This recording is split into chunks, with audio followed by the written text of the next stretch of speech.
E aí, rapaziada, tudo bem? Vamos dar continuidade aqui ao nosso trabalho, o nosso trabalho de administração pública.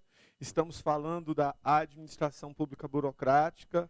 A administração pública burocrática, ela emerge na era Vargas como forma, de combater a administração pública patrimonialista, ou seja, como forma de combater o patrimonialismo. Lembrando, a gente já está falando de burocracia, mas só retomando, rapidamente, aqui no quadro, para a gente poder entender direitinho o nosso contexto.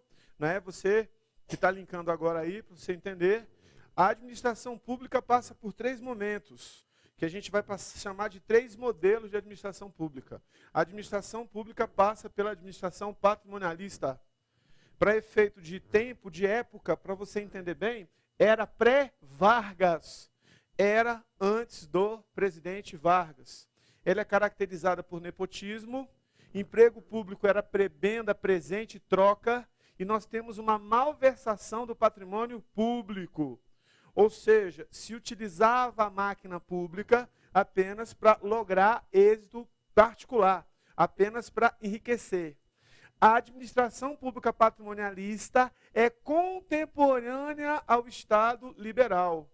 No Estado liberal, a ênfase é a liberdade. Então, as pessoas têm liberdade. Liberdade para ter empresa, liberdade para trabalhar, liberdade para exercer profissão. Só que essa liberdade, muitas vezes, ela cria problemas como os monopólios naturais, os monopólios das grandes empresas. E muitas vezes, mesmo tendo liberdade, os mais ricos apenas têm acesso aos serviços, prejudicando os mais pobres. Então, dentro desse contexto, o que acontece? Surge a burocracia.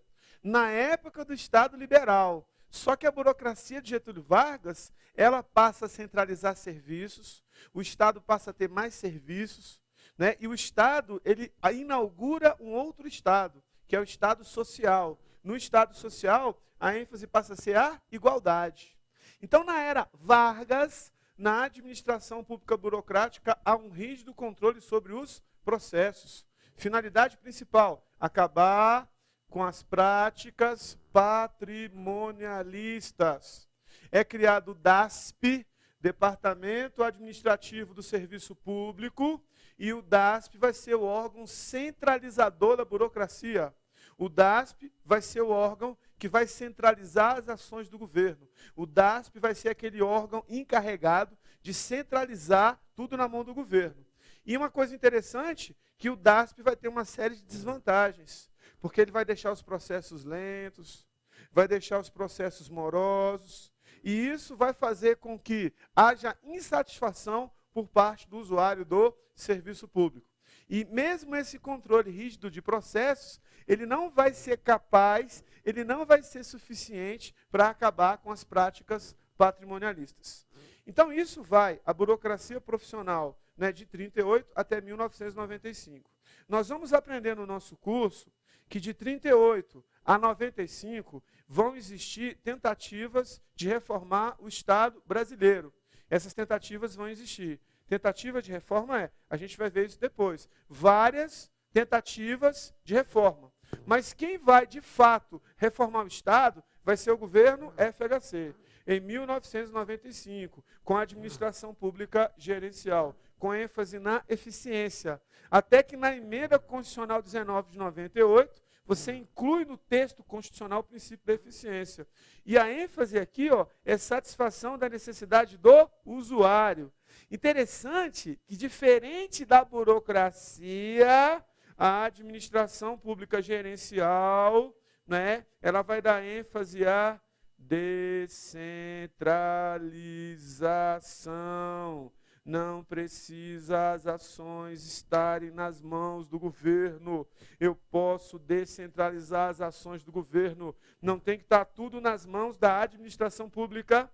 Se passa para a mão da iniciativa privada, e a gente vai ver depois que houve um sistema, um programa de privatizações, significa dizer que o Estado tem que regular.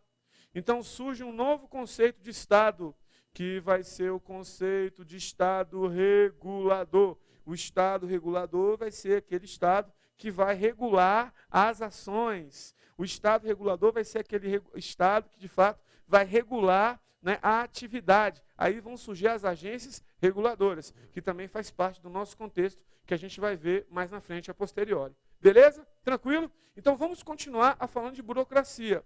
Dei um look para você, só para a gente retomar esses conceitos e para a gente poder voltar ao nosso trabalho. Próximo slide, acompanhe comigo na tela. Administração pública burocrática parte da desconfiança prévia nos administradores públicos e nos cidadãos que a elas demandam, né, dirigem demandas. Isso são sempre necessários controles rígidos de processos, como, por exemplo, admissão de pessoal, compras e atendimento a demandas. Fechando aqui em mim. Professor, o empregado público, a gente às vezes pode usar a expressão servidor só para efeito didático. Para ser técnico, a palavra servidor, ela é de 1988. A palavra servidor público é da Constituição Federal de 1988. Para ser mais técnico, para ser mais preciso, Constituição Federal de 1988. Então, o correto é a gente falar empregado. Então, se eu colocar em algum momento servidor aí, é só para efeito didático, tá? O correto é empregado. Mas nessa época, o empregado público, ele era visto com desconfiança. Professor, na era Vargas, o empregado era visto com desconfiança? Era. Professor, por que o empregado público era visto com desconfiança? Muito simples. Se ele entrou, não tinha concurso, se emprego público era prebenda, presente, troca de favor, troca de gentileza, o que significa dizer? Significa dizer que ele não tinha o mínimo de qualificação para estar na administração pública. E muitas vezes ele era visto como corrupto, estava lá, de fato, para lograr êxito e para aumentar o seu patrimônio pessoal. Como é que você pode ver bem esse empregado? Se você tinha um empregado visto com desconfiança, significa dizer que tem que ter um controle rígido dos processos, baseado na visão, na inspiração de Max Weber, que foi o pai da burocracia. Max Weber, que inspirou Getúlio Vargas, ele concebia a empresa privada semelhante a um quartel, semelhante a uma organização militar. Ele concebia dessa forma, ele via desse jeito. Esse era o contexto da administração pública. Então, raciocina comigo. Se o contexto era esse, como é que você vai ver o empregado, né, aquele que trabalha na administração pública com confiança? Como é que você vai confiar nas suas ações? Como é que você vai confiar na atividade desenvolvida por ele? Não é verdade? É meio incoerente. Aí, volta no slide, quero te mostrar uma coisa importante. Você está vendo aí que você tem uma pessoa, um carimbo enorme, ele está lendo um livro, tem várias coisas para ele carimbar, e você tem uma fila grande. A partir do momento que você tem controle rígido de processo para admitir pessoal, para fazer compra, para atender o usuário do serviço público, significa dizer que isso vai gerar insatisfação, isso vai gerar fila. A galera vai ficar na fila. Significa dizer que o serviço vai ser feito e que a galera não vai ficar satisfeita. Beleza? Fecha aqui em mim. Quando eu era adolescente, criança, não tem muito tempo, anos 70, anos 80, que oficialmente ainda era burocracia. Os programas humorísticos eram da seguinte forma: você tinha uma sala bem grande e você tinha várias mesas com vários empregados, vários servidores públicos. Um papel, um processo, um papel administrativo teria que passar na mão de todo mundo. É como se todo mundo fosse ler e um deferia, aí o outro tinha que deferir, aí o outro tinha que deferir. Então, na mesa desse empregado, você tinha vários carimbos. Claro, como era um programa humorístico, os carimbos eram enormes. Então, o cara tinha que ler, tinha que analisar e dar um monte de carimbo. Aí tinha que passar na mão de outro. Ele tinha que ler, tinha que analisar, passar um monte de carimbo. E por que era assim? Controle. Se o controle do processo é rígido, se o controle da atividade administrativa é rígido, o que significa dizer? Significa dizer que fica tudo muito lento, fica tudo muito moroso. E isso gera insatisfação por parte do usuário do serviço público. E mesmo esse controle rígido, que foi implementado pelo governo Vargas, não foi capaz de acabar com as práticas patrimonialistas. O patrimonialismo continua a existir.